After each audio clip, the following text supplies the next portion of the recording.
On a largement parlé cette semaine du rebond des marchés actions des indices boursiers mondiaux, tous au diapason des marchés américains.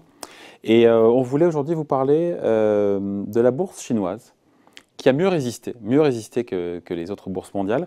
Et comme on sait que dans un portefeuille bien diversifié, il faut avoir des actions américaines ou des actions chinoises notamment. On se posait la question de savoir quels sont les meilleurs fonds, les meilleurs SICAV pour justement investir sur le marché d'actions chinois. On va en parler dans quelques instants avec, je meuble un petit peu, je ne vous mens pas, on est avec Frédéric Lorenzini, donc journaliste à Patrimoine 24. Bon. Bonjour David. Bonjour. Heureux de vous retrouver. Oui, Frédéric Lorenzini, donc journaliste à Patrimoine 24. J'ai expliqué en fait que voilà, on a des marchés actions qui sont hyper enthousiastes, on l'a compris depuis une semaine. Ouais. Il y a ce paradoxe avec on va dire des perspectives économiques qui sont plus incertaines. Il y a ce pari, en tout cas, qui sont faits par les marchés que ça sera mieux, les choses vont mieux se passer que prévu. Quid des indices boursiers chinois quand on veut bien diversifier son portefeuille? Vous en pensez quoi? Ces indices chinois, ils sont comme nous tous, comme tous les indices mondiaux, ils ont repris, mais les indices mondiaux, year-to-date, par rapport au début de l'année, accusent encore des retards entre 6, 14, 10%. Le DAX, par rapport au début de l'année, il est encore en recul de 6%. Le Dow Jones, c'est à peu près 8%.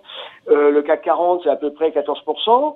Si vous prenez le Shanghai Composite, il est à moins 4%. Et donc, c'est vrai qu'on se dit, ces Chinois, ils ont peut-être eu la crise sanitaire et puis la crise boursière plus tôt, et puis peut-être qu'ils ont récupéré plus tôt, et certains, vous disiez, il y a un enthousiasme sur les marchés actions, et puis beaucoup d'observateurs, d'économistes pensent à une reprise en V, en disant, oh là là, on a plongé, et puis ça va repartir.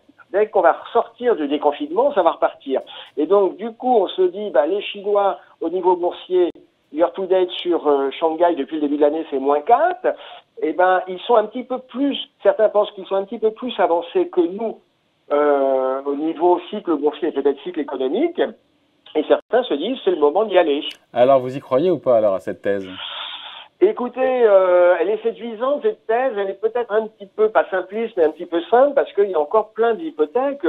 Là, en ce moment, on parle quand même beaucoup des tensions dans les relations américano-chinoises au niveau de l'aérien. Il se pourrait que les Français, sur ces questions de réciprocité aérienne, rentrent dans la danse avec les Américains. Il y a de grosses crispations en ce moment autour de Hong Kong. Les Chinois veulent vraiment affirmer leur mainmise sur la situation politique hongkongaise. Les Américains montent au créneau un peu partout. On ne sait pas en plus quel est le réel potentiel de récession.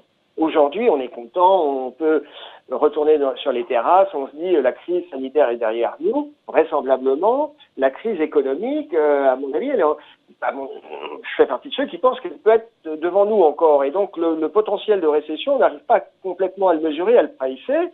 Il y a tous les sujets autour des hypothèses de relocalisation sur certaines industries. Moi, je suis pas sûr que la Chine soit plus sortie d'affaire que les autres économies. Et en même temps, c'est difficile de ne pas avoir d'actions chinoises en portefeuille.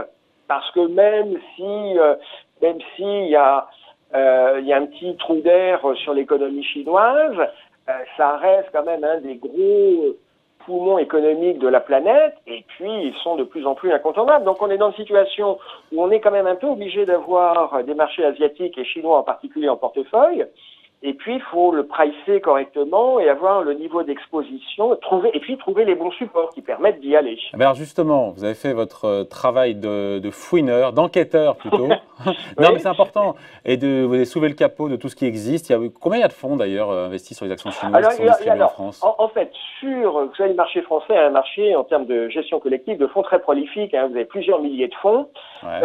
Sur des fonds chinois, stricto sensu, actions chinoises, il y en a quelques dizaines. Vous avez des fonds asiatiques, et dans les fonds actions asiatiques, vous allez bien évidemment avoir beaucoup d'actions chinoises. Oui, mais dans les fonds purs, Des fonds purs, il y en a une centaine. Et bien voilà, justement, sur ces fonds purs, il y en a une centaine, quels sont les meilleurs? C'est ça qu'on attend. Alors c'est une belle question, on va y venir. Donc il y a des fonds, on a regardé les fonds dédiés, sachant que sur ces fonds marchés émergents, en particulier les marchés émergents asiatiques, il y a une grosse difficulté auquel les investisseurs vont être le change, je vous vois venir, le change. Eh ben ouais, c'est que certains fonds vont être libellés en euros et donc là vous êtes content. Vous allez souvent, très souvent avoir des fonds qui sont libellés en dollars américains, mais ça peut être du dollar hongkongais, ça peut être du dollar singapourien. Vous avez de très nombreuses devises. Et puis alors, c'est un marché de spécialistes. Alors quelques fonds que moi j'ai. Attendez, je vous coupe, Frédéric. Les gérants, ils sont sur place ou c'est géré depuis là? Parce que gérer le marché chinois depuis la France, ça paraît un peu weird, Non. ça paraît un peu décalé, non? La grande majorité des gérants qui tirent leur épingle du jeu sont souvent des gérants anglo-saxons. Mais anglo-saxons en Chine ou anglo-saxons Alors, et souvent, ils ont un bureau localement. Souvent, ils ont un bureau localement parce que vous mettez le doigt sur une vraie question. Gérer des actions françaises à Paris, c'est simple. Gérer des actions allemandes à Paris, ça reste possible. Gérer des actions chinoises à Paris, si vous n'avez pas une petite équipe localement, ça devient très compliqué parce que on est sur des marchés qui ne sont pas toujours très transparents, où il y a un cadre réglementaire avec une dimension politique et avec les pouvoirs locaux. Donc ça nécessite d'avoir une présence, un ancrage local. Bon, quels sont les meilleurs alors selon vous sur ces quelques dizaines de fonds? Moi, sur les deux dernières journées, j'ai un peu fouillé. Des exemples concrets, Invesco China Equity. C'est un fonds, Invesco, c'est une maison anglo-saxonne. C'est 5,60 par an sur les 5 dernières années. 5,60 par an sur les 5 dernières années, c'est 4% de mieux que la moyenne des fonds Chine. Et moi, ce que j'ai beaucoup aimé sur ce fonds, c'est que Invesco, c'est en même temps une maison avec une certaine surface, hein, on en parle de temps à autre, c'est quand même un grand groupe financier international, et en même temps, là, on est vraiment sur une gestion de conviction avec un portefeuille très resserré, il y a une trentaine de lignes, un fonds action avec 30 lignes, c'est vraiment bas, hein, c'est peu, et on va avoir vraiment une gestion de conviction avec des paris tranchés. Alors, par exemple, c'est un fonds où vous allez avoir très peu de valeur financière. C'est un parti pris. C'est un parti pris. C'est un parti pris. Alors des fois, ce parti pris peut amener à se prendre les pieds dans le tapis, hein, quand il y a un rebond des valeurs financières, mais peu de valeurs financières, puis beaucoup de valeurs liées aux communications. Vous avez du China Mobile, vous avez du Tencent, beaucoup de valeurs liées à la conso, à la distribution, des valeurs comme Alibaba, beaucoup de valeurs liées au secteur de la santé. Et sur un portefeuille, je disais, très resserré de 30 valeurs. 30 valeurs pour un fonds action, on se rapproche du minimum, et ça donne de bons résultats. Je disais 5,60 par an, 5,60% par an sur les 5 dernières années. Mais il y a mieux, apparemment, il y a le JP Morgan China Fund. Alors, j'ai les chiffres sous les yeux, 9% par an sur 10 ans.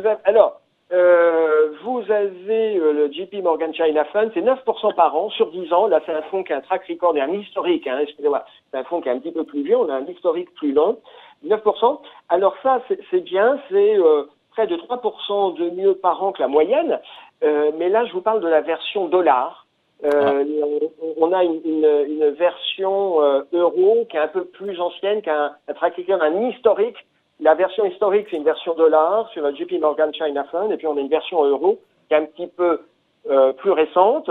Et donc la performance n'est pas la même parce que vous avez, et c'est ce qu'on évoquait tout à l'heure, vous avez un effet dollar. C'est une caractéristique quand même sur ces fonds. Souvent, on a un historique de performance sur des versions dollars, parce que c'était ce qui est le plus facile.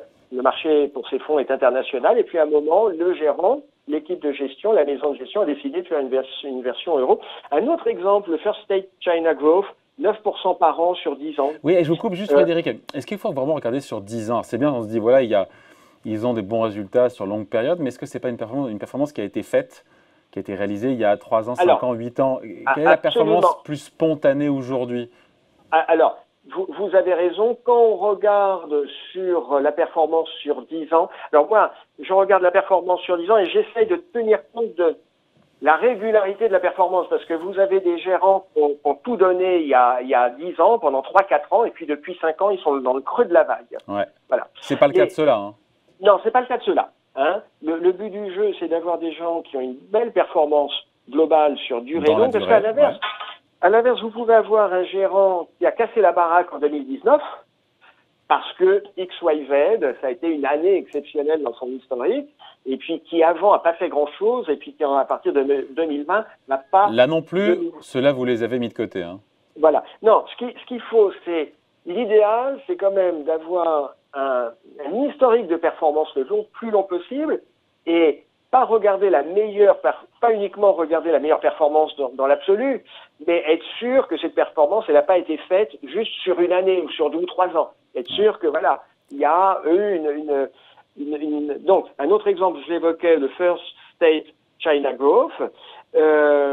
Et puis après, il y a des fonds, et ça, il faut le mentionner quand même aux auditeurs. Ce marché chinois, c'est vraiment un marché de spécialistes. Il y a une classe d'actions qu'on appelle les A-shares, les actions A, qui étaient jusqu'à il y a quelque temps réservées aux investisseurs chinois.